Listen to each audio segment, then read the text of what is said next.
Teman-teman lintas Indonesia, saya punya mimpi jutaan ibu di Indonesia menangis menerima gaji pertama anak-anaknya.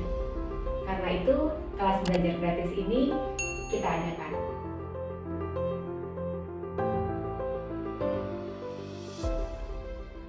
Oke, jadi kalau misalnya kita terpaksa nih harus resign, Bang, resignnya karena yang mungkin kita nggak mencapai target, atau kita mau kuliah lagi, atau kita memang nggak passion kita di perusahaan tersebut, atau mungkin ada lingkungan kerjaan tersebut yang nggak cocok sama kita, itu sebaiknya bagaimana cara kita menyampaikan? Oke, baik. Ketika kita resign, bisa jadi bermacam-macam alasan. Kemudian ketika interview itu ditanyakan lagi. Memang seharusnya ketika tidak terkait dengan pelanggaran aturan, kita jujur.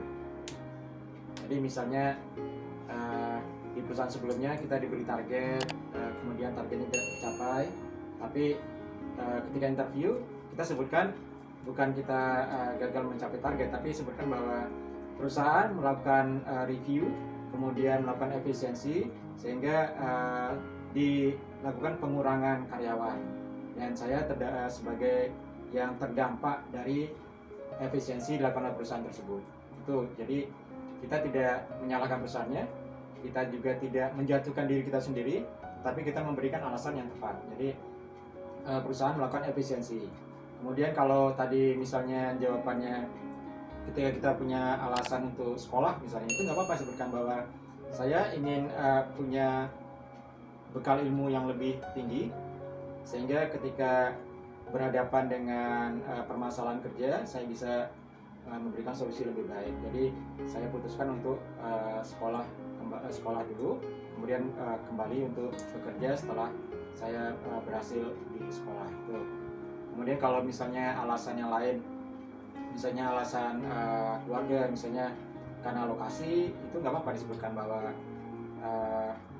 disebutkan misalnya karena kondisi keluarga saya harus bekerja di lingkungan yang terdekat, itu nggak apa-apa. Tapi kuncinya adalah kita melamar pekerjaan di tempat yang sama. Jadi kalau misalnya kita ternyata memberikan jawaban itu agak bertentangan, itu mungkin jadi bumerang kita juga. Jadi tadi jujur, kemudian cari kata-kata yang tepat, tidak menjatuhkan perusahaan yang lama, tidak menjatuhkan diri kita juga sendiri, tapi orang yang bertanya dapat jawaban yang tepat. So, teman-teman Indonesia, ayo belajar bersama-sama di kelas belajar gratis Bro Sis Happy. Silakan join di grup WA kita di CV Kerenku dan Cerdas Saat Interview. Link deskripsi grup WA ada di deskripsi.